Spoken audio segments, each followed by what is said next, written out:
The pervert's laughter echoed off marble and gold. Champagne exploded across white fabric, deliberate, vicious, and the room swallowed its gasp. "Girls like you should know better," Charles Tucker purred, his fist still tangled in her torn sleeve, eyes bright with the thrill of public cruelty. Manhattan's elite watched from their tables like Romans at the Colosseum. But at the marble staircase, a man in black stood, unhurried, lethal, the stranger Nova once saved from bleeding out in an alley, and the look in Salvador Palermo's eyes promised that Tucker had just signed something far worse than a death warrant. If you're drawn in by this moment and want to see how far this story goes, don't forget to subscribe and tell us in the comments where you're watching from. Your support helps us keep turning real emotions and dark secrets into powerful stories. The penthouse on the 68th floor had been designed to make gods feel mortal. Swarovski chandeliers dripped light like frozen rain. Orchids from Singapore perfumed the air with the scent of money that never asked prices. Italian marble stretched beneath Louboutin heels and hand-stitched Oxfords, while a 12-piece orchestra played Vivaldi as if beauty could sanitize the rot beneath all that wealth. This was Manhattan's upper echelon at play, where a single champagne bottle cost more than rent, and humanity was optional if your net worth had enough zeros. Nova Harris moved through the crowd like water, present but unnoticed, necessary but invisible. At 25, she'd perfected the art of existing in spaces that didn't want her. A second-year medical student at Columbia, she'd taken the weekend catering job because her scholarship had fallen short by $3,000, and her pride wouldn't let her ask her mother, who'd already sacrificed everything, for one more penny. Her natural curls were pulled into a sleek bun that took 40 minutes, and a YouTube tutorial. Her hands balanced a silver tray loaded with cocktails that cost more than her anatomy textbook, and her face remained a mask of professional calm, even as entitled fingers snapped at her like she was furniture with a pulse.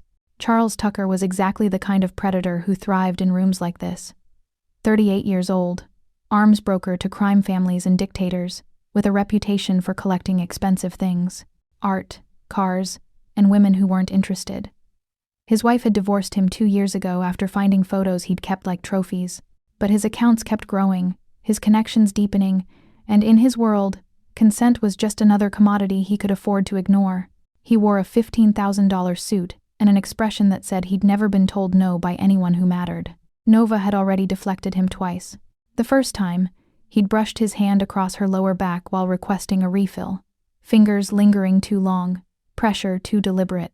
She'd stepped smoothly away, smile professional, voice neutral. "Right away, sir." The second time, he'd cornered her near the bar, leaning close enough that she could smell the cognac on his breath and the expensive cologne that couldn't mask something rotten underneath. "You're too pretty to be serving drinks, sweetheart. I have a penthouse in Tribeca. Private, quiet, could use someone with your talents. I appreciate the offer, sir, but I'm only here for the evening shift." Nova's voice had remained steady, her eyes finding the exit, her body already calculating the fastest route away. Tucker's smile had sharpened. Men like him didn't handle rejection well, especially not from women they'd already categorized as beneath them, as accessible, as ownable by virtue of their uniform and position. The third approach came an hour later, when Nova was refilling champagne flutes at a table near the grand staircase. Tucker appeared beside her, his presence invasive, his cologne overwhelming in the small space between bodies. "You know what your problem is?" His voice carried just loud enough to attract attention from nearby tables. "You think working here makes you equal to the guests, but let me educate you, sweetheart. There's a hierarchy in the world, and you need to understand where you fit." Nova kept pouring, her hand steady despite the adrenaline beginning to spike in her bloodstream. The crystal rim caught lamplight, throwing prismatic shadows across white linen. "I'm just here to serve drinks, sir. If there's something you need." "What I need." Tucker's hand shot out, gripping her wrist hard enough to make her fingers spasm. The bottle tilted. Champagne spilled across the white tablecloth in a golden flood, the liquid catching light like molten metal. The sharp, yeasty scent of it filled the air, too sweet, cloying, mixed with something metallic that might have been fear or the tang of Tucker's cologne. "Is for girls like you to remember their fucking place." The room seemed to inhale collectively. A champagne flute shattered somewhere behind them, the crystalline pop impossibly loud in the sudden hush. The orchestra faltered, violins stuttering into silence mid-phrase, the absence of music more damning than any scream. Tucker's other hand grabbed the front of Nova's uniform. Not the collar, but the fabric across her chest. And pulled. The sound of ripping cotton was obscene in the sudden silence, like skin tearing, like something irreversible. Buttons scattered across marble like dropped coins, each one bouncing with a tiny, bright sound that echoed in the cathedral-like space. Nova's throat worked once. A single, involuntary swallow that she couldn't control. The only betrayal of the scream building behind her teeth. "Oops," Tucker announced to the room, his voice dripping theatrical innocence.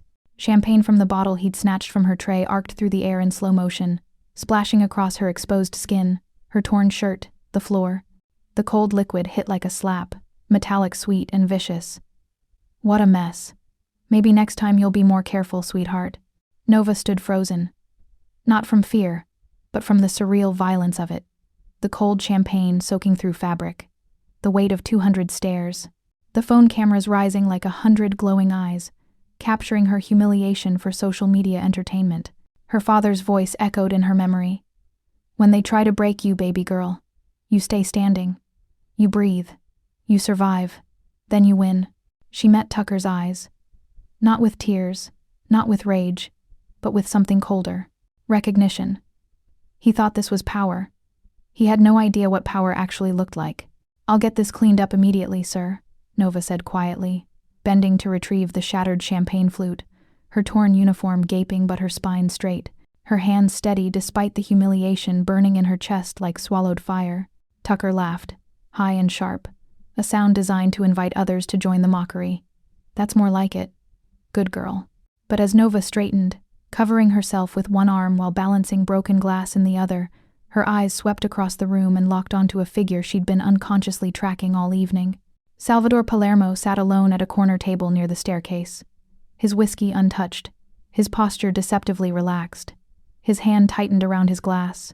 Slowly, deliberately, the crystal creaking under the pressure of his grip. But his eyes, dark, ancient, and absolutely lethal, were fixed on Charles Tucker's wrist, with the kind of focus an apex predator reserves for prey that's just made a fatal mistake. The muscle at his jaw jumped once, visible even from across the room. Their gazes met for half a second. Nova's breath caught, sharp, audible, a tiny inhalation that tasted of champagne and blood. Recognition slammed through her like a second heartbeat. She knew that face. Older now, harder, but unmistakable. 6 months ago, she'd found him bleeding out in an alley near her clinic. A bullet wound in his side, his men nowhere in sight.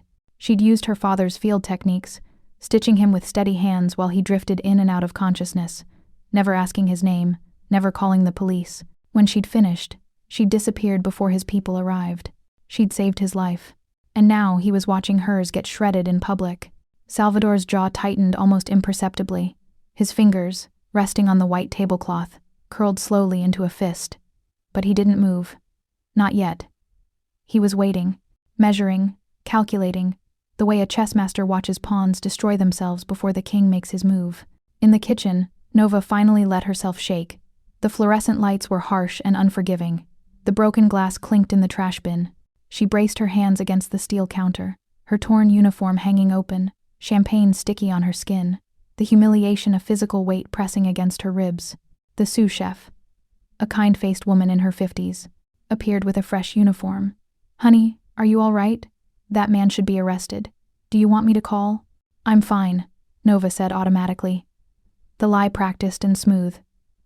"Just need a minute." But she wasn't fine. Something had shifted inside her. Not breaking, but hardening. Like carbon under pressure, transforming into diamond. 20 minutes ago, she'd been invisible. Now she'd been marked, humiliated, reduced to entertainment for people who'd never worked a day that left their hands bleeding. Nova exhaled slowly, deliberately, forcing the air from her lungs until they burned. The smell of industrial soap and stainless steel filled her nose. Clean, sharp, nothing like the cloying sweetness of champagne. The smell of blood that night was cleaner than champagne. 6 months earlier, rain hammered the alley in sheets, mixing with something darker pooling beneath the man's body. The air smelled of copper and rain-soaked concrete, pure, honest, nothing hidden. Nova had almost missed him. Just another shadow among garbage bags, until she'd heard the wet, labored breathing that her training recognized as tension pneumothorax.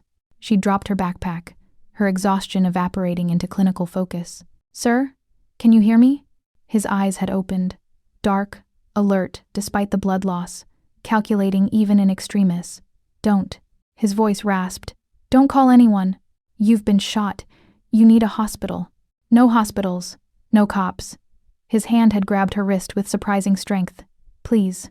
Nova should have run. Should have called 911 anyway. Should have done any of the things a rational person would do when finding a gunshot victim who explicitly refused help. Instead, she'd assessed. Entrance wound right flank, no exit.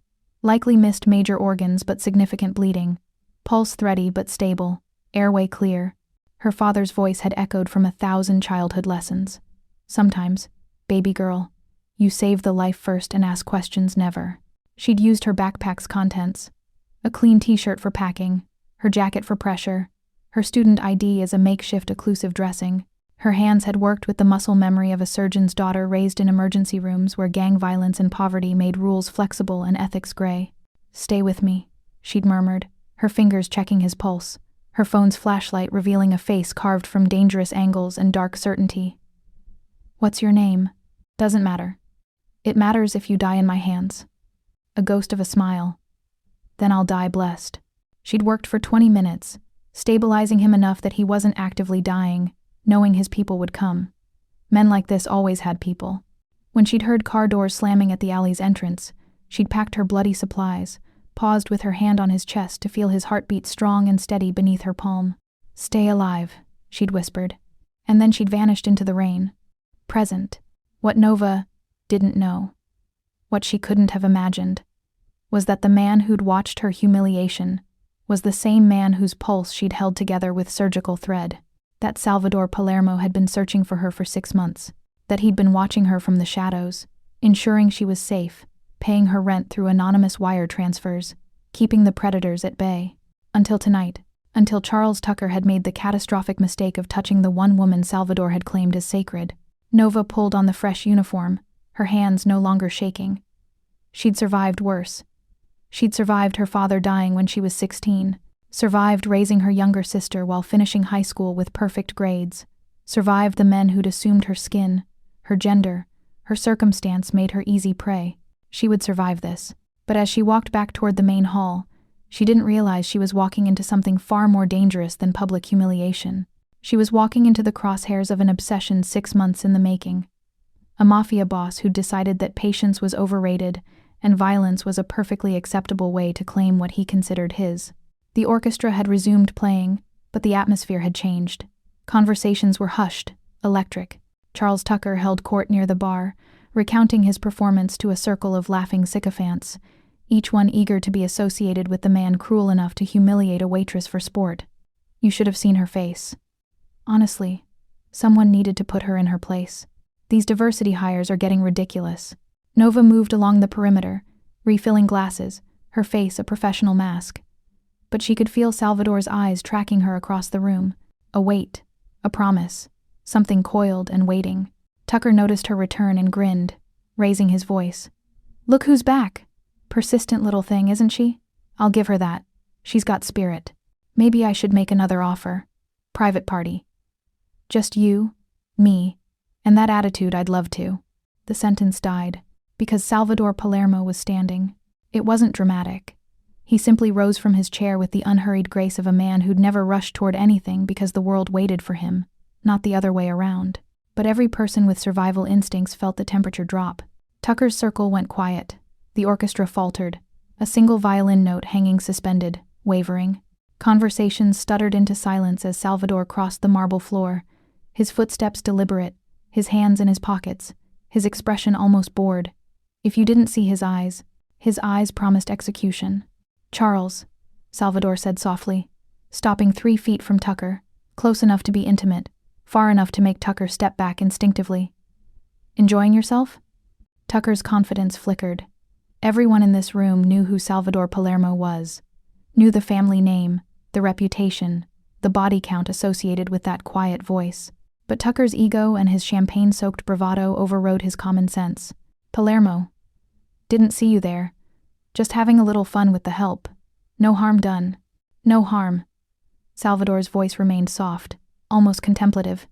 You tore her uniform, assaulted her in front of 200 witnesses, but no harm. Jesus, it was just a joke. She's fine. These girls are tougher than they. Touch her again. The command was spoken so quietly that only Tucker and the closest observers heard it. But the weight of it, the promise embedded in those 3 words, made Tucker's face go pale. What? I said. Salvador took 1 step closer, and Tucker stumbled backward, bumping into the bar. Touch her again. Right now. I want to see if you're as brave with me watching as you were when you thought she was alone. The room held its breath. Tucker laughed. High, nervous, his bravado cracking. Come on, Palermo, don't be dramatic. It's not like she's your. The gunshot was impossibly loud in the enclosed space. Champagne bottles exploded behind the bar, glass erupting in a shower of glittering shards. The sound like ice breaking, like crystal screaming. Liquid gold sprayed across mirrors, across expensive suits, across Tucker's face. The orchestra's strings shrieked into silence. Someone screamed. Tucker collapsed to his knees, clutching his shoulder, blood flowering across his expensive shirt like a crimson rose blooming in fast forward. Salvador hadn't even pulled his weapon fully from his jacket. The gun had spoken through fabric, smoke rising from the exit hole, his expression unchanged, bored, almost, as if shooting a man at a charity gala was no more interesting than ordering coffee. He crossed to Nova in 3 strides, removed his jacket, and draped it over her shoulders with surprising gentleness, covering her torn uniform. His hands didn't linger.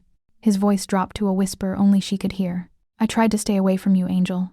I really did. But they keep trying to touch what's mine. Nova's eyes widened. What? Not here. Salvador's hand hovered near her elbow. Close but not touching. An invitation rather than a command. Cars outside. We need to leave before someone decides to be heroic. I'm not going anywhere with. 6 months ago. Alley behind St. Vincent's. Bullet in my side. Your hands kept me breathing. Salvador's eyes finally met hers fully, and the intensity there made her breath catch. I've been looking for you ever since, Nova. And now that I've found you, I'm not losing you to garbage like him. Sirens wailed in the distance. Salvador's men materialized from the crowd. 6 of them, silent and efficient, creating a corridor toward the service exit. Tucker moaned on the floor, his friends too terrified to move. Salvador extended his hand. Nova looked at it. At the blood on his cuff, the power in his stance, the terrible certainty that stepping into his world would mean leaving her old life in ashes. But Tucker's laughter still echoed in her ears. The feeling of fabric ripping, the cameras, the humiliation, and beneath it all, a darker truth. She'd saved this man's life once. Maybe he'd just returned the favor. Or maybe, her medical training whispered warnings about Stockholm Syndrome and trauma bonding. She was making a catastrophic mistake. Salvador's hand remained steady, patient, waiting. One night, Nova heard herself say, "You get me out of here, then I'm gone." His smile was small, knowing, and absolutely lethal. "Of course, Angel. Whatever you need to tell yourself." And as his fingers closed around hers, warm, steady, possessive, Nova Harris stepped out of one nightmare and into something far more dangerous. The obsessive protection of a man who'd spent 6 months learning everything about her, who'd just committed murder to defend her honor, and who had no intention of ever letting her go. The door closed behind them, the sirens grew louder, and in the penthouse above, Charles Tucker bled on Italian marble while 200 witnesses tried to unsee what they'd just learned, that waitresses could be queens if the right king decided to claim them, that humiliation could trigger wars, and that Salvador Palermo, the elusive head of the city's most dangerous crime family, had just declared open season on anyone stupid enough to touch the woman he called Angel. If you've made it this far, you know this night is just the beginning. Subscribe now to follow what happens when power, obsession, and justice collide, and let us know your city or country in the comments. Every view and comment helps us keep these stories alive. The service corridor was all concrete and exposed pipes. The unglamorous skeleton beneath the penthouse's golden skin. Nova's heels echoed against bare floor as Salvador's hand remained at her elbow, guiding but not gripping, a courtesy that somehow felt more dangerous than force. Wait. She stopped, pulling away, his jacket still warm around her shoulders. I need to understand what just happened. Salvador's expression remained unreadable. You were assaulted, I intervened. Simple. You shot him. I shot near him. Tucker's shoulder will heal. His voice carried no regret, no justification, just fact. If I'd wanted him dead, he'd be dead. Nova's medical training kicked in automatically. He needs pressure on that wound. Possible brachial artery involvement. If no one's applying. His people are handling it, and you're deflecting, Angel. That word again. Angel. Spoken like a name he'd given her long before tonight. Don't call me that. Why not? It's what you were that night. Salvador leaned against the concrete wall, giving her space, his blood-speckled cuff visible in the dim emergency lighting. October 16th, 11:47 p.m. You came out of your clinic shift, took the alley shortcut because you were tired and the subway was 3 blocks farther. Found me bleeding out near the dumpster. The memory slammed back with sensory precision. The clean, honest smell of blood mixing with rain. So different from tonight's champagne-soaked chaos. You never looked back, Salvador said softly, watching her face in the corridor's harsh light. Just disappeared like smoke. My men found me 60 seconds later, but you were gone. I did my job. That's all. Your job? His voice hardened slightly. You saved the head of the Palermo family using techniques my own doctors praised. You refused payment. My men left $10,000 in your clinic locker. You donated it anonymously to the hospital. And you never once tried to leverage what you knew. Nova's throat tightened. I didn't know who you were. No. But I knew who you were. Salvador pushed off the wall, closing the distance between them with predatory grace. Nova Harris. Daughter of Dr. Marcus Harris. The trauma surgeon who saved my father's life 18 years ago after a hit went wrong. He never asked for payment either. Never leveraged. Just stitched the wound and walked away. The air left her lungs. You knew my father? My father never forgot him. When Marcus Harris died, Salvador's voice softened fractionally. We sent flowers. Anonymous. Because men like us can't publicly mourn the good ones without putting targets on their families. Fate layered on fate. Her father's ghost had bound them before she'd ever touched Salvador's blood-soaked skin. That doesn't make me yours, Nova said, her voice steady despite the chaos in her chest. Tonight doesn't make me yours. Saving you doesn't make me yours. Salvador's smile was small, dark, and absolutely certain. No, you're right. You're not mine, Nova. Relief started to bloom. But you are under my protection, whether you accept it or not. I don't want. What you want became irrelevant the moment Charles Tucker put his hands on you in a room full of people who knew my reputation. Salvador's tone remained soft, but steel threaded through every word. He didn't humiliate a random waitress. He touched the woman who saved my life, the daughter of the man who saved my father. That makes you familia, blood family, by the old codes, and familia is sacred. I'm not part of your world. You've been part of it since the night you chose not to let me die. From the ballroom, muffled by walls and distance, Tucker's voice suddenly boomed through the sound system, loud, slurring, hysterical. I think Palermo can just shoot whoever he wants? Think he owns people? That waitress is nothing, and I'll prove it. Someone find that black bitch and bring her back here. We're not done. The microphone cut off abruptly. Scuffling. Shouts. Salvador's phone buzzed. He glanced at the screen, his jaw tightening. Tucker's men are trying to mobilize. He's putting a price on you. 50,000 to whoever brings you to him alive. Nova's blood went cold. What? He's baiting me, publicly, trying to force my hand. Salvador's eyes met hers, and for the first time she saw something beyond control. A barely leashed violence that made the gunshot seem like a warning shot. Which means you can't go home tonight. Can't go to your apartment, your sister's dorm, anywhere he might look. You're with me until this is handled. I'm not. You're under my protection, Salvador repeated, his voice dropping to something almost gentle, almost apologetic. And protection isn't a request, Angel. It's a fact. You can hate me for it tomorrow. Tonight, you stay alive. Tucker's laughter bled through the walls again. Manic, damaged, dangerous, and Nova realized she'd stepped out of one cage and into another. This one lined with silk and lethal devotion, guarded by a man who'd just declared war on her behalf. A man whose life she'd saved, who now intended to save hers, whether she wanted him to or not. Nova tried to return to the ballroom, tried being the operative word. Salvador's hand caught her elbow before she'd taken 3 steps toward the service entrance. Where do you think you're going? Back to work. Nova pulled against his grip, not hard enough to make a scene, but firm enough to make her point. I need this job. The money. My tuition payment is due in 6 days, and I'm still short. Your tuition is paid. She froze. What? Has been for 3 months. Anonymous donor through the University Foundation. Salvador's expression remained neutral, but something flickered in his eyes. Possession disguised as generosity. You really think I'd let you struggle when I owed you my life? Anger flared hot in Nova's chest. You had no right. I had every right. You saved me. I pay my debts. He released her arm but didn't step back. But if you want to go back in there and pretend tonight didn't happen, be my guest. Tucker's waiting. His friends are waiting. Every phone in that room has footage of your humiliation going viral as we speak. The truth of it hit like a physical blow. She was already ruined, at least in the eyes of Columbia's administration, which frowned on students whose faces appeared in tabloid scandals involving mafia violence and torn uniforms. I can't just leave. They won't pay me for tonight if I... Salvador pulled out his phone, typed something, and showed her the screen. A wire transfer confirmation. $5,000 to her account. For your trouble. Consider it hazard pay. I don't want your... Then donate it. Burn it. I don't care.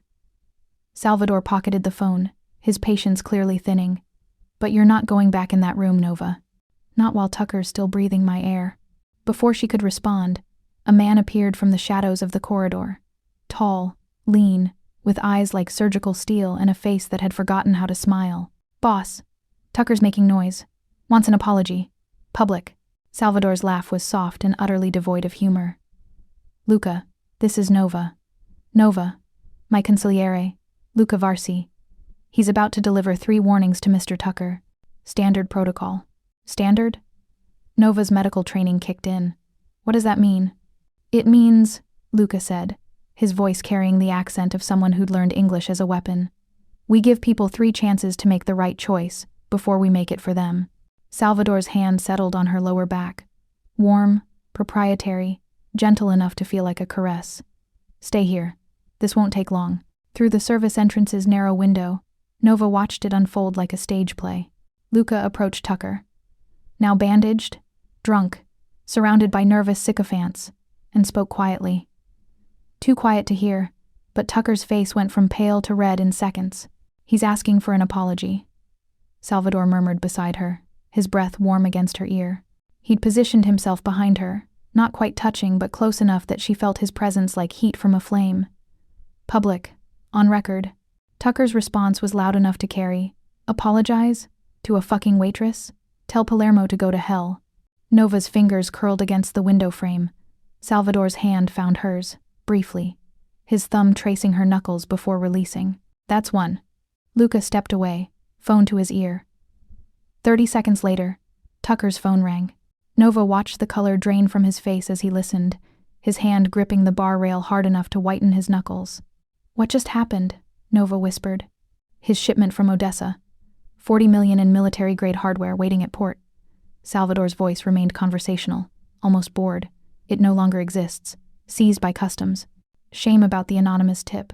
Tucker was shouting now, spittle flying, his friends backing away like he'd become radioactive. He grabbed a champagne bottle, drained it, hurled it against the wall. The glass shattered, another sharp, crystalline pop that echoed through the space. He's going to double down, Nova said quietly. Men like him always do. Salvador's hand settled on her waist. Possessive, protective. You know men like him? I grew up around them. Different tax bracket. Same entitlement. She turned her head slightly, finding his face inches from hers. This isn't going to de-escalate. No, Salvador agreed, his eyes dark and certain. It's not. Palermo men materialized from the crowd. 6 of them, positioned at exits, flanking Tucker's group. A silent perimeter that screamed jurisdiction. Tucker noticed, his eyes widening, then narrowing with alcohol-fueled bravado.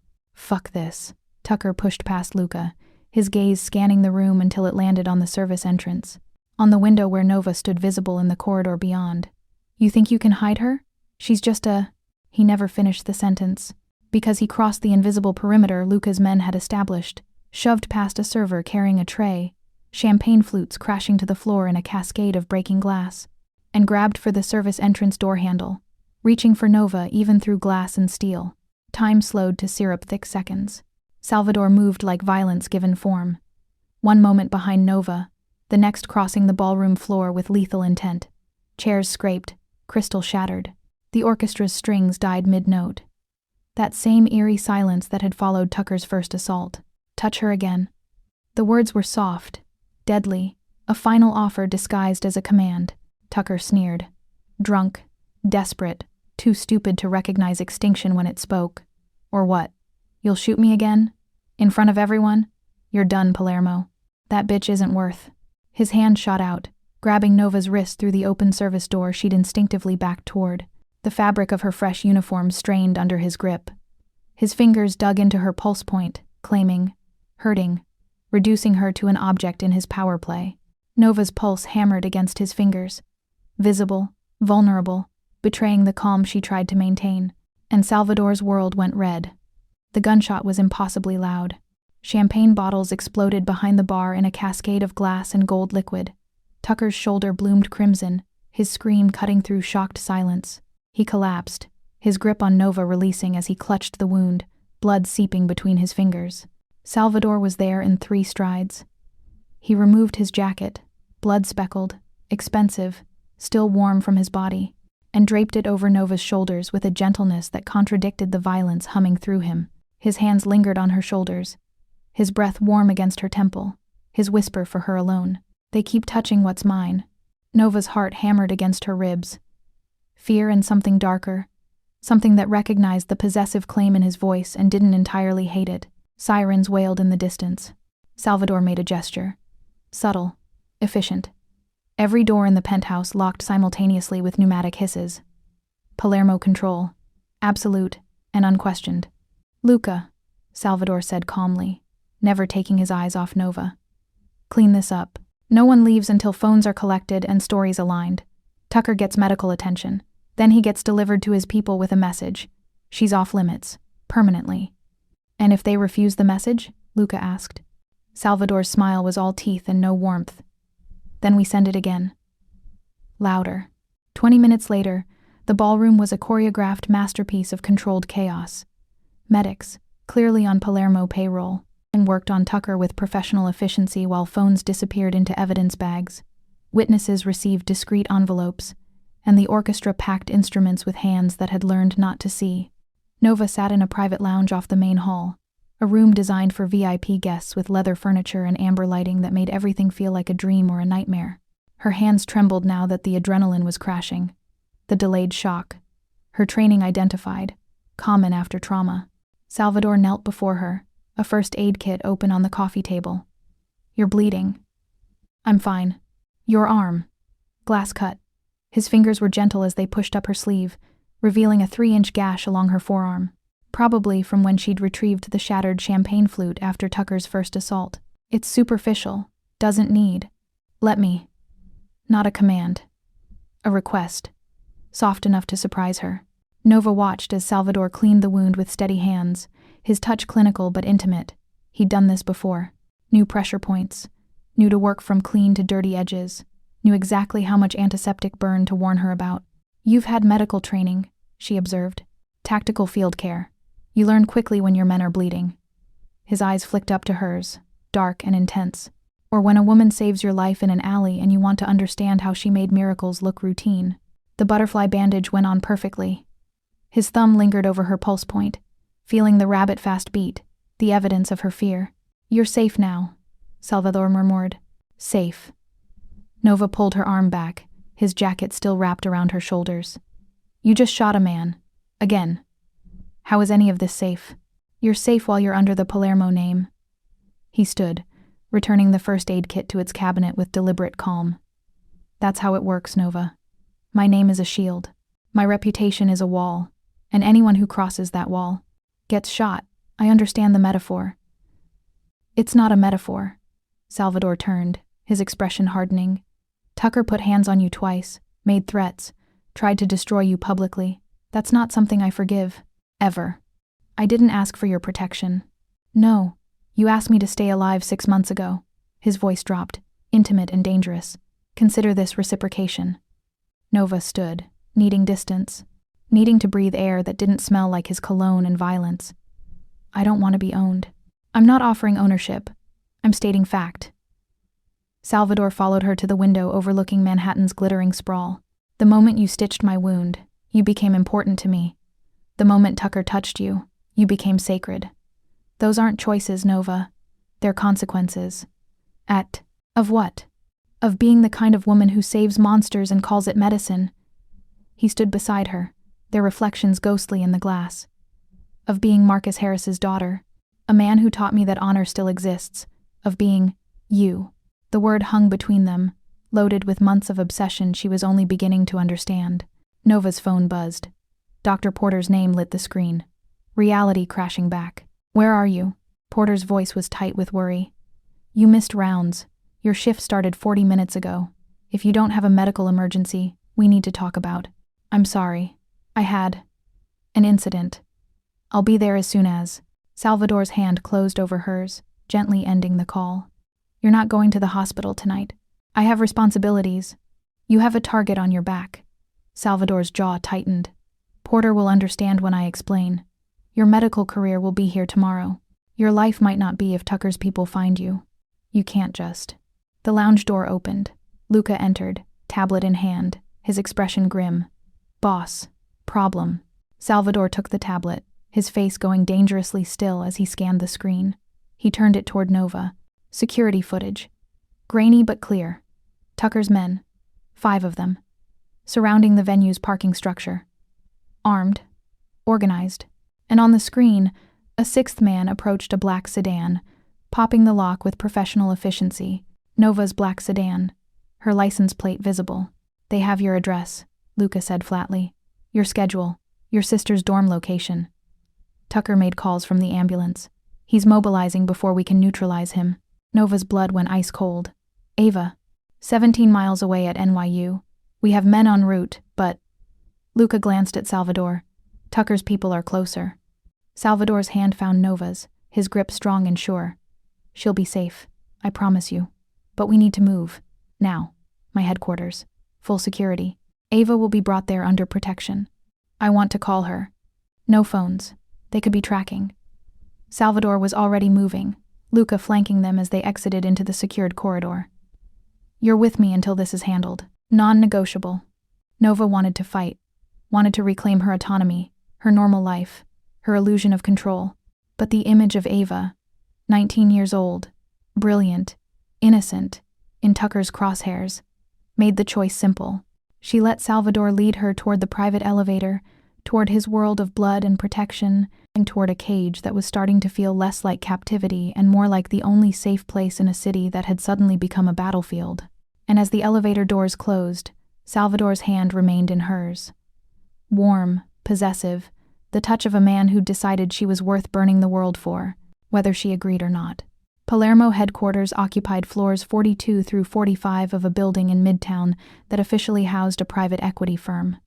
The elevator required 2 key cards and a retinal scan. The security made Fort Knox look trusting. Nova stepped into a world of dark wood, leather, and technology that probably cost more than her medical school debt. Floor to ceiling, windows overlooked the city. Monitors displayed security feeds from locations she couldn't identify. And everywhere, on desks, in corners, silent and watchful, were men who looked like they'd been carved from violence. Nova searched for words that wouldn't sound judgmental. Excessive? Salvador finished, shrugging out of his blood-speckled shirt, revealing a torso mapped with scars. The one on his right flank, the one she'd stitched, was a pale line among older, darker wounds. Welcome to the family business. He pulled on a fresh shirt from a closet that appeared to function as a full wardrobe. Nova tried not to notice the way fabric stretched across his shoulders, the economical grace of his movements. I'm not staying here, she said firmly. You'll protect Ava. I appreciate that. But I have exams in 3 days. Rounds to make up. A life that doesn't include. She gestured at the monitors. The armed men. All of this. Salvador buttoned his cuffs, his expression unreadable. You think you can go back to normal after tonight? I have to. Tucker won't stop. Men like him don't. He crossed to a massive desk, tapped a monitor. The screen filled with a web of connections, names, photos, transactions. Tucker's face at the center. He's not just an arms broker. He's leverage for 3 families. Attacking him means attacking them, and they'll retaliate. Then why did you? Because he touched you. Simple. Absolute. Some things are worth wars. Luca entered, phone to his ear, speaking rapid Italian. He ended the call, met Salvador's eyes. Ava's secure. She's in the car. ETA 12 minutes. But boss, there's a problem. What kind? Tucker's putting feelers out. Not for retaliation, for information. Luca pulled up a file on another screen. He's asking questions about Nova's family, specifically about her father. Nova's stomach dropped. Why would he? Because he's smart enough to know that shooting him wasn't random. Salvador's jaw tightened. He's digging for connections, trying to understand why you're important enough to me that I'd risk a war. My father's been dead for 9 years. There's nothing to find. Your father, Salvador said quietly, saved my father's life. That's documented in our family records. Codes, dates, payments offered and refused. If Tucker finds that connection, he'll use it. He'll weaponize your father's memory, your mother's clinic, your sister's future.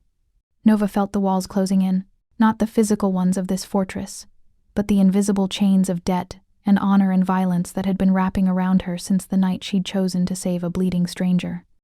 I won't let you turn Ava into. She's already part of this. Salvador's voice was gentle but implacable. The moment you became important to me, everyone you love became collateral. That's the reality. I'm not asking you to like it. I'm telling you how it is. Then maybe you should have let me walk away 6 months ago. I tried. The admission was raw, unguarded. I tried for 6 months, watched you from a distance, made sure you were safe without interfering. But tonight, when he grabbed you, Salvador's hands fisted.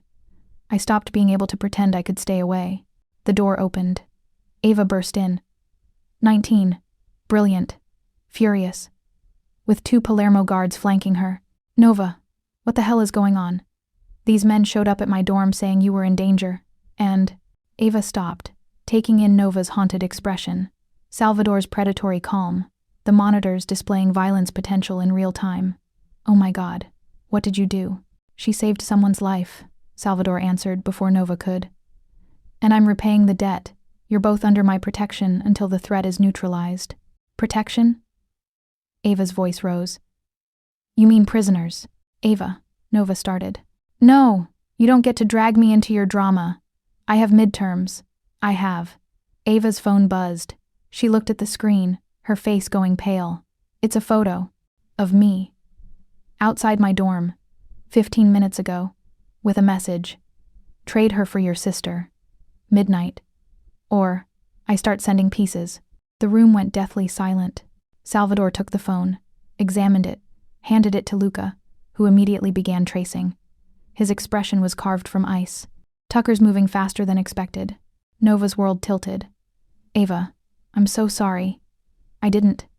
No blood for me, Nova whispered, her father's rule echoing from childhood. That was his one requirement. He patched criminals, but he never let their violence touch us.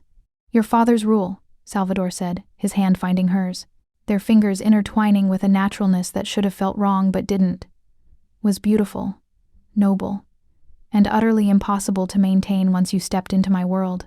Then I'll step out. Too late, Angel. His thumb traced her knuckles. But I'll honor it as much as I can. No blood on you. I'll keep it off your shoes, off your hands, off your conscience. His eyes met hers, dark and certain. But blood will be spilled. That's non-negotiable. The burner phone on Luca's desk buzzed. Unknown number. He put it on speaker. Tucker's voice, slurred but venomous. Palermo, I know you're listening. Here's the deal. The Waitress. Delivered to me, publicly, at the meatpacking district warehouse. Midnight. She kneels. She apologizes. She stays the night. Then I might forget you shot me.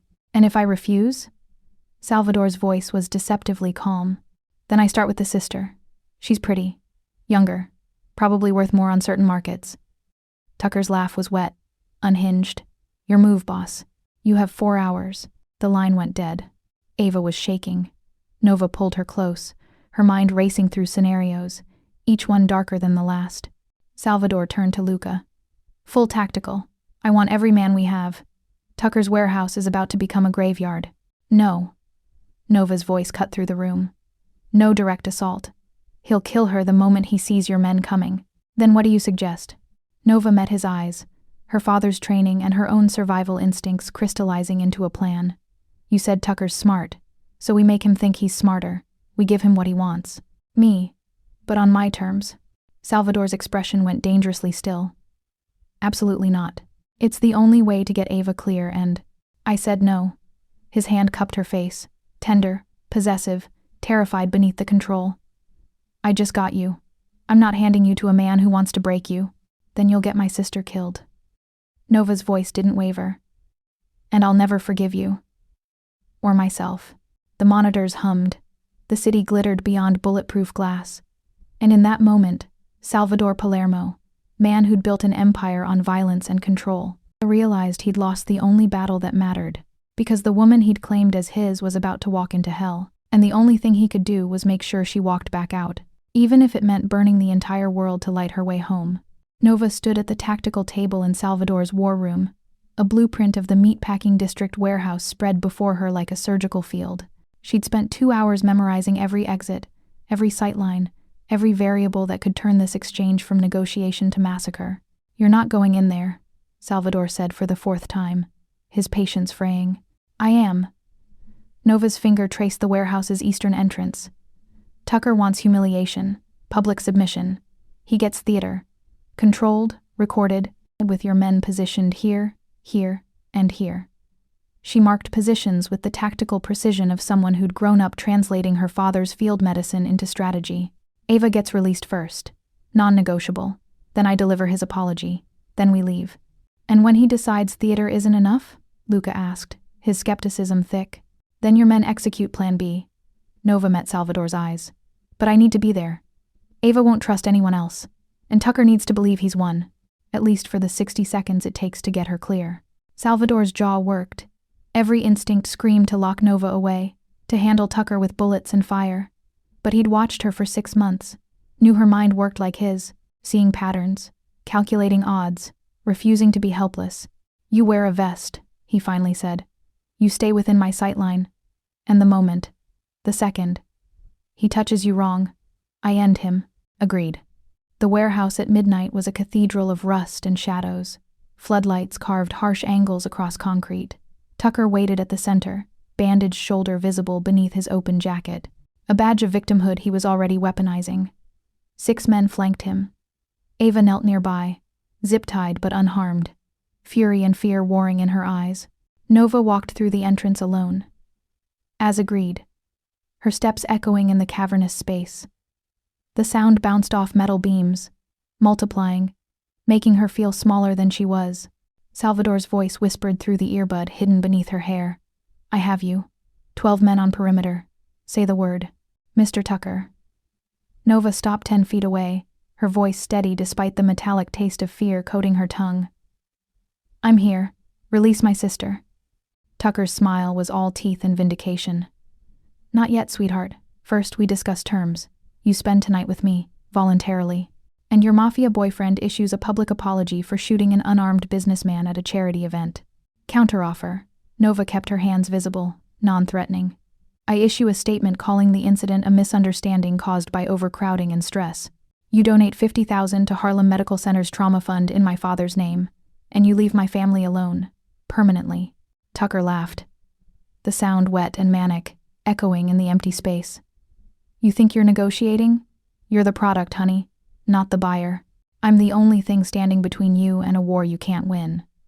Nova took 1 step closer. The concrete beneath her feet was cold, even through her shoes. Take the deal. Save face. Walk away.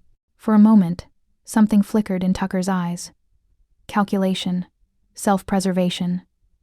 Then, his ego overrode survival instinct. Grab her. The lights died. Darkness swallowed the warehouse. Muzzle flashes strobed like lightning. Palermo teams moving with surgical precision.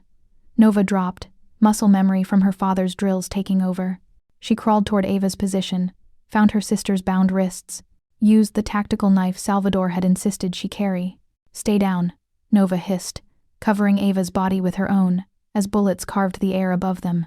The sound was deafening. Sharp cracks that made her ears ring. the whistle of metal passing too close. A guard, one of Tucker's, stumbled into their path, clutching his side, blood pulsing between his fingers. The copper smell filled the air, mixing with cordite and fear sweat. Nova's training overrode fear. She pressed her hands to the wound, applied pressure, her voice calm. Steady.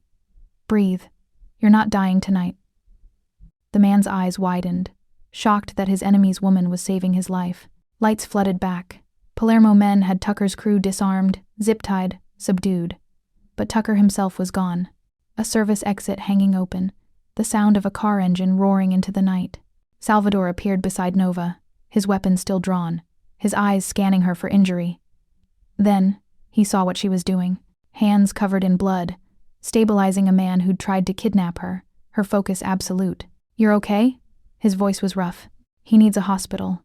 Arterial bleeding. 5 minutes, maybe less," Salvador signaled. Medics moved in. He pulled Nova to her feet, his hands framing her face, checking for wounds, for trauma, for any crack in her armor. "You saved him. That's what I do." Nova's hands were shaking now. Adrenaline crash imminent.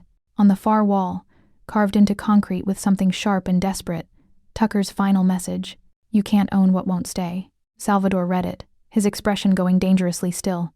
"He's wrong." "Is he?" Nova pulled away, exhaustion and anger finally breaking through. "Because from where I'm standing, I'm in your world whether I chose it or not. You chose to save me. Everything else is consequence. I chose medicine, not this." Salvador's phone buzzed. Luca's voice clipped. "Tucker's mobile. Heading toward the financial district. We can intercept." "No." Nova's voice cut through. "Let him run. He's already lost. The moment he tried to take Ava, he became a kidnapper. The moment he pulled a gun at your headquarters, he became a terrorist in the eyes of federal law. We don't need bullets. We need lawyers." Salvador stared at her.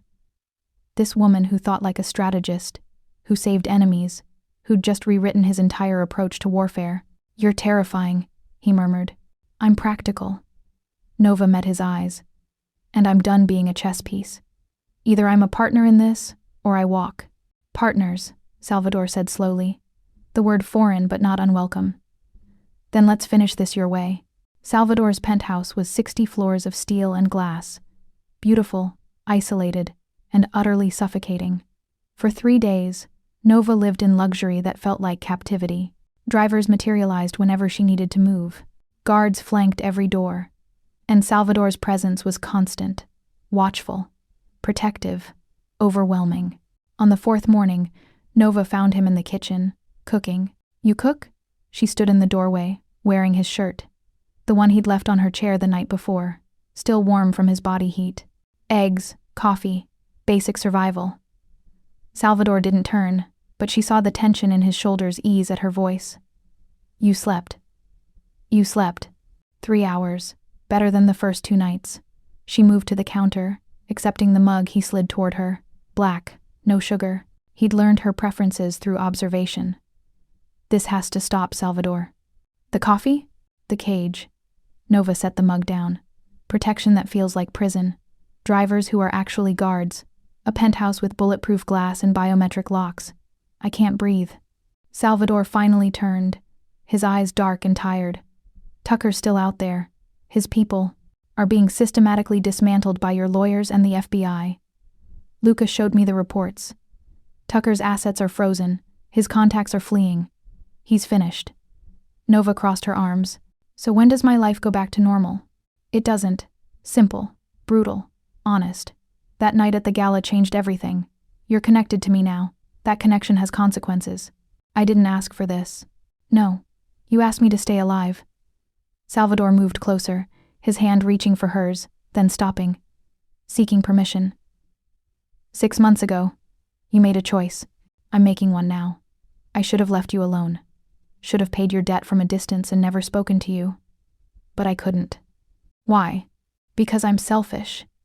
The admission was raw. Because the moment you touched me, spoke to me, saved me, I knew. You were different. Sacred. Mine. I'm not property. No." He finally closed the distance, his hand cupping her face with devastating gentleness. You're the woman who haunts every thought. Who makes me want to be something better than a man built from violence? Who saved my life and didn't ask for anything in return? His thumb traced her cheekbone. I don't own you, Nova, but I will protect you, even if you hate me for it.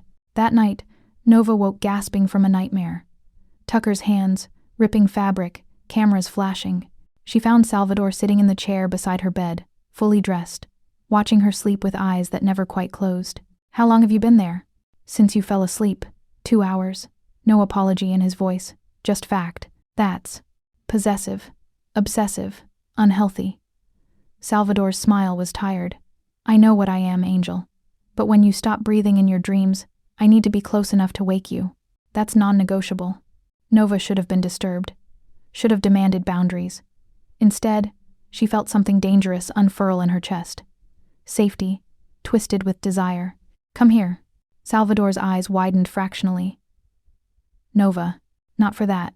Just... She pulled back the blanket. If you're going to watch me sleep, at least be comfortable. He moved like a man approaching something breakable. Lay beside her on top of the covers, maintaining space, his body radiating warmth and restraint. Nova turned toward him, her hand finding his. This doesn't mean I'm staying. I know. It doesn't mean I forgive you for taking over my life. I know. But right now, just for tonight, I need to not be alone. Salvador's fingers tightened around hers. Then I'm here, for as long as you'll let me. In the morning, Nova woke alone. But on the bedside table sat a keycard. Glossy, black, with a handwritten note. Elevator access. No restrictions. No guards following. You can leave any time. I won't stop you. S. Nova held the keycard, felt its weight, its promise of freedom. She didn't use it. An hour later, Luca burst into the penthouse, tablet in hand, his expression grim. Boss. Tucker's making moves. Meeting with the Kozlov family tonight. They're fronting him capital for a full strike against our assets. Docks, shipments, processing centers. If they coordinate. When? Salvador was already moving toward the war room. 8 hours. Brighton Beach. Their territory. Salvador met Nova's eyes across the room. I need to handle this. Then handle it. Nova stood. But not alone. And not with bodies if we can avoid them. Nova. Partners. Remember? She moved to the tactical table. Show me what we're working with. The Palermo war room hummed with controlled urgency. Maps covered every surface. Financial records scrolled across screens. Salvador's team, 15 men, each one deadly, waited for orders. Standard protocol, Luca suggested. Hit the meeting. Tucker and Kozlov don't walk out. No. Nova's voice cut through the planning. Tucker wants Salvador to react with violence. It plays into his victim narrative. We give him something else. Salvador leaned against the table, arms crossed, eyes on her. What are you proposing? Nova pulled up Tucker's financial records. Data Luca's team had compiled. His legitimacy comes from shell corporations, defense contracts, political donations that look legal but fund operations through third parties. Her finger traced connections. We expose it. All of it. Federal auditors, IRS, FBI. We don't kill him. We make him radioactive. That takes time we don't have, Luca countered. Then we accelerate. Nova turned to Salvador. You have contacts in federal law enforcement. People who owe you favors. Use them. And Tucker's lieutenants. She pulled up 2 files. Marcus Chen and David Volkov. Both have families. Both are in this for money, not loyalty. Flip them. Offer protection, immunity, new lives. They testify. Tucker collapses. Salvador stared at her. This woman who strategized like a general, who found bloodless solutions to problems he'd always solved with bullets. You really believe this will work? I believe it's worth trying before we start killing people. Nova met his eyes. My father's rule. No blood unless there's no other choice. Your father, Salvador said quietly, would be proud of you. They executed with surgical precision. Federal raids on Tucker's shell companies. IRS audits that revealed money laundering. Chen and Volkov, offered deals by prosecutors, turned state's evidence within hours. By sunset, Tucker was a fugitive, not from Palermo, but from federal charges that guaranteed decades in prison. Then Nova's phone rang. Dr. Porter, her voice shaking. Nova, there's a man here. At the clinic. He has a gun. He's asking for you. Says if you don't come, The line went dead. Salvador's car broke every traffic law, reaching Harlem Medical Center. Nova was out before it stopped, Salvador and Luca flanking her, weapons drawn but concealed. Inside, the clinic was eerily quiet. Patients had been evacuated. Dr. Porter stood at the center of the waiting room. Tucker behind her, gun pressed to her temple, his face haggard and desperate. There she is. Tucker's laugh was unhinged. The waitress who started a war. Come closer, sweetheart. Let's finish this. Let her go. Nova's voice was calm, the same tone she'd used in trauma bays, talking down panicked patients. Dr. Porter has nothing to do with this. She has everything to do with it. She's your mentor, your weakness. Tucker's finger tightened on the trigger. You took everything from me. I take something from you. Salvador moved. Weapon rising. Shot calculated. No. Nova stepped between them. Between Salvador's gun and Tucker's desperation. Salvador. Lower it. Nova. Lower it, please. She met his eyes, saw the war raging there. Protection versus trust. Let me handle this. Salvador's jaw worked. Then, slowly, he lowered the weapon. Nova turned to Tucker, hands visible, voice steady. You're right. I took everything. Your reputation, your money, your freedom. All of it. And you want revenge. I understand that. Then you understand why she has to. But killing her doesn't hurt me, Tucker. It makes you a murderer. And you're already facing life in federal prison. Add first-degree murder to that, and you'll never see daylight again. Nova took one step closer. The air smelled of fear, sweat, and desperation. Or you can walk away. Right now. Disappear before the FBI closes in. You've got maybe an hour before they triangulate your phone. Run. Survive. That's the only play you have left. Close. Tucker's hand wavered. You think I'm stupid? I think you're cornered. And cornered men make bad choices. Nova's voice softened. My father used to say, the bravest thing a man can do is know when the fight's over. This fight's over, Mr. Tucker. You lost. But you don't have to die tonight. Time suspended. Tucker's eyes darted. Calculating. Desperate. Weighing death against flight. Then he lunged. Not at Porter, but at Nova. Weapon swinging wild. A final act of spite. The gunshot was precise. Luca's bullet took Tucker in the shoulder. Same placement as Salvador's shot at the gala. Surgical and deliberate. Tucker collapsed, weapon clattering across linoleum with a metallic scrape that echoed in the sudden silence. Dr. Porter stumbling free into Nova's arms. Ambulance is 2 minutes out, Luca said calmly, already zip-tying Tucker. FBI right behind them. Sirens wailed. Closer, closer. The sound of law finally catching up to chaos. Salvador moved to Nova, his hands framing her face, checking for injury, for trauma, for cracks.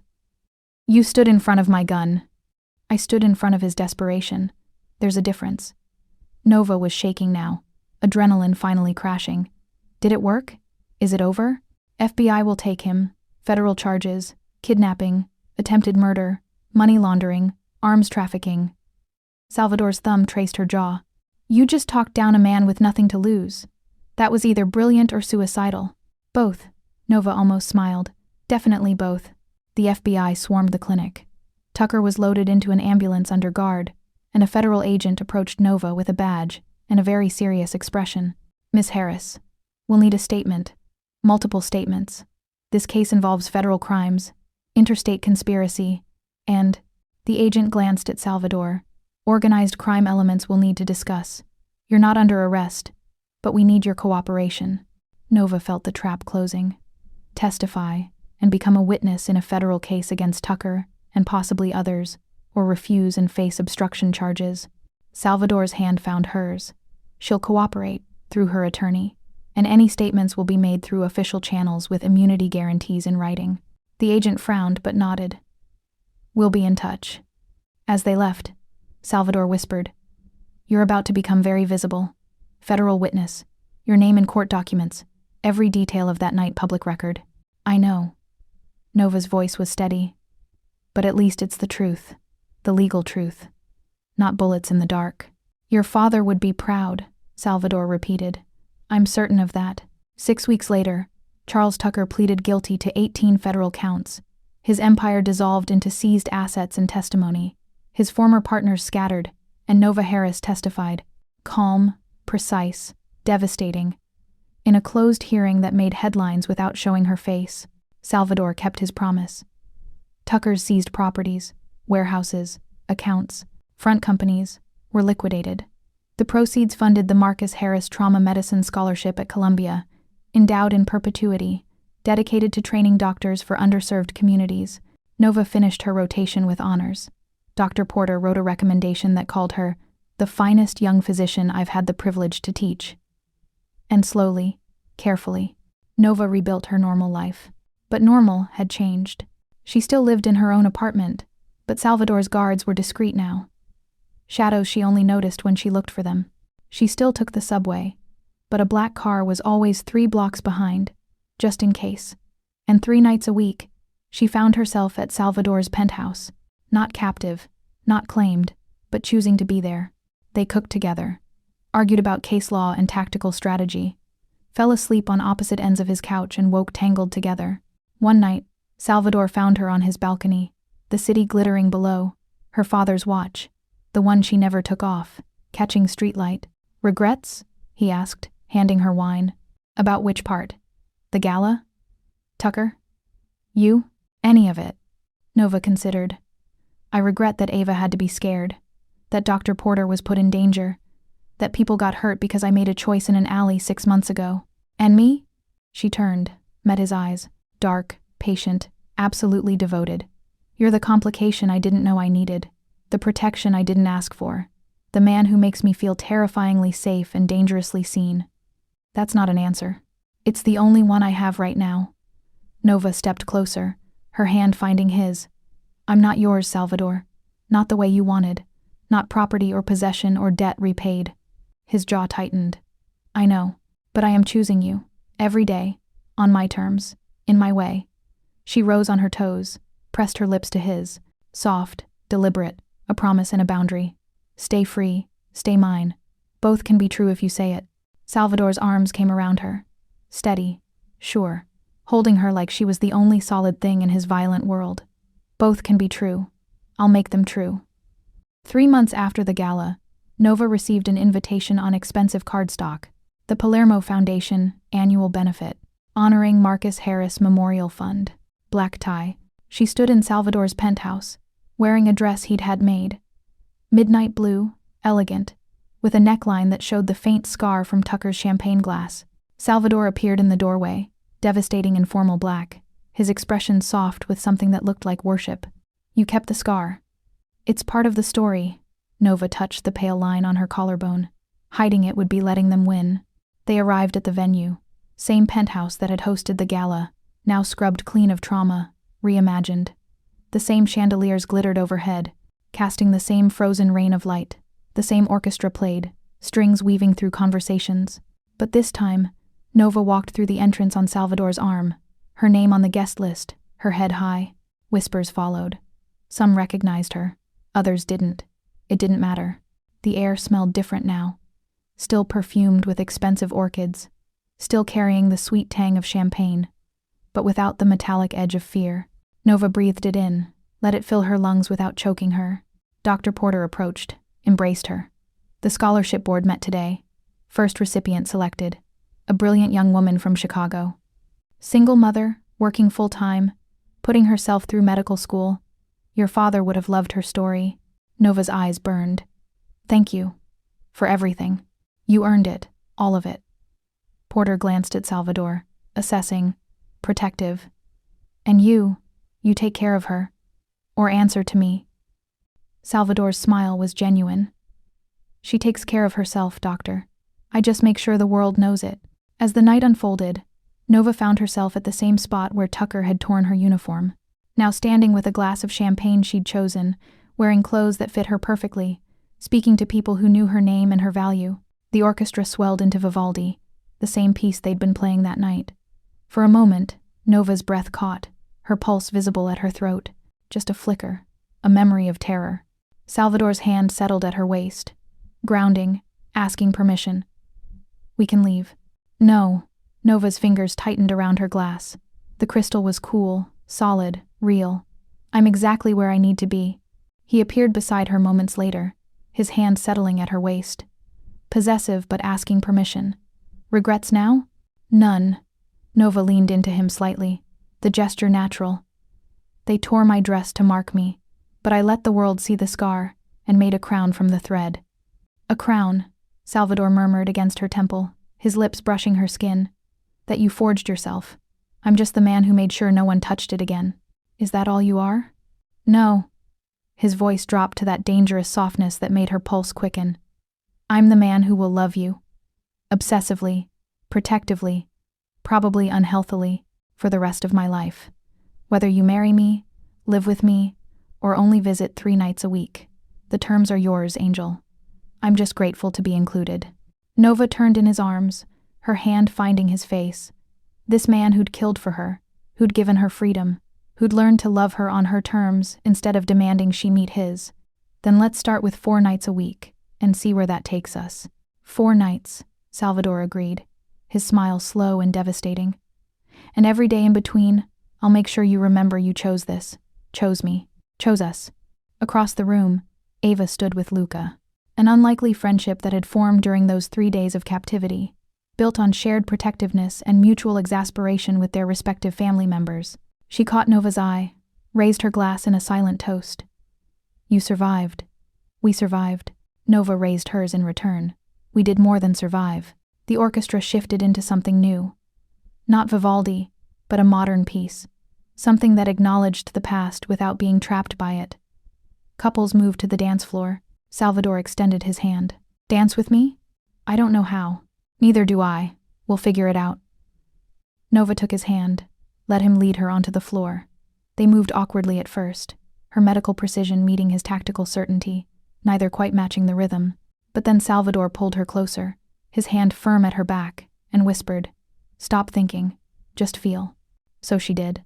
She felt the warmth of his body through expensive fabric, the steady beat of his heart against her cheek, the way his hand held hers, tight enough to claim, gentle enough to release if she asked, the scent of his cologne mixing with champagne and orchids, and the faint copper tang that would always remind her of the night she'd saved a stranger in the rain.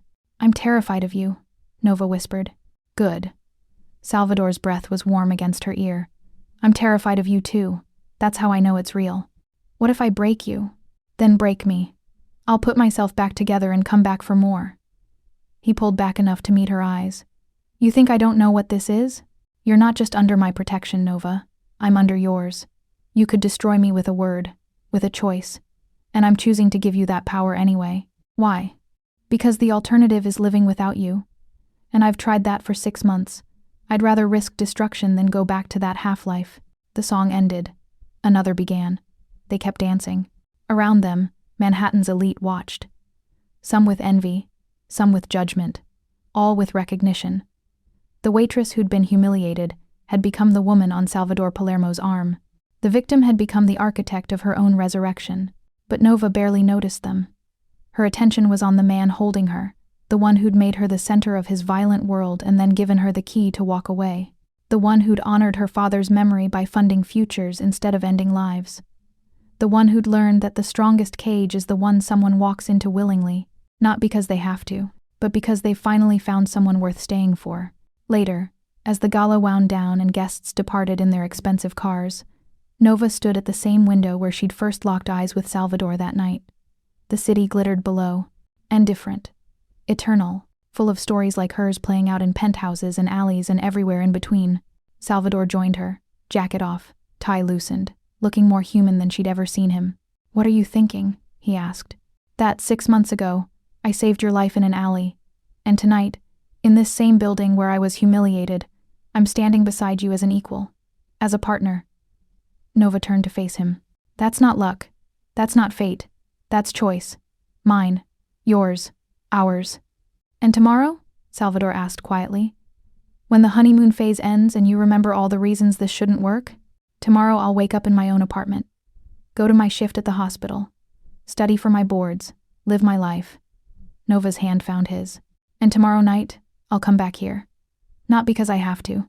Not because you're protecting me, but because I choose to. 4 nights a week, Salvador reminded her, his smile small and genuine. 4 nights, Nova confirmed. with the understanding that the number might change, might increase. Might. She paused, let the weight of possibility hang between them. Become all of them. Eventually. Eventually. Salvador repeated the word like a prayer. I can work with eventually. They stood together in the silence of the empty penthouse, the city breathing below them, the night stretching out with all its dangerous possibilities. And in that moment, Nova Harris, daughter of a hero, savior of a monster, woman who'd survived humiliation and turned it into power, understood something fundamental. Freedom wasn't the absence of cages. It was having the key, and she'd kept Salvador's keycard in her wallet every single day since he'd given it to her, not because she needed permission to leave, but because having the choice made staying feel like victory instead of surrender. Take me home, she whispered. Salvador's hand tightened on hers. Your apartment or… Here. Home is here. For tonight. Nova met his eyes. Tomorrow, I might change my mind. But tonight, I'm exactly where I choose to be. And as Salvador led her away from the windows, away from the city's judgment, and into the private sanctuary he'd built for her without knowing if she'd ever use it, Nova felt the last piece of her shattered control click back into place. Not the control of walls and distance, but the control of choosing her own cage, of forging her own crown from the threads of torn fabric, of taking the humiliation that was meant to destroy her and turning it into the foundation of something unbreakable. Tucker had tried to mark her. Salvador had tried to claim her. But in the end, Nova Harris had marked herself, with scars worn proudly, with choices made consciously, with a love built on equal terms instead of desperation or debt. The smell of champagne no longer made her flinch. The sound of tearing fabric no longer haunted her dreams. And the man watching her sleep from the chair beside her bed, obsessive, protective, probably unhealthy, was the man she'd chosen to let in. On her terms, in her time, with her father's voice echoing approval from wherever heroes went when they died too young. When they try to break you, baby girl, you stay standing, you breathe, you survive, then you win. Nova had done more than win. She'd rewritten the rules entirely. And as she drifted toward sleep, Salvador's hand warm in hers, the city glittering beyond bulletproof glass, Nova Harris smiled, because the waitress they'd tried to humiliate had become the queen who'd claimed her own throne. And she was just getting started.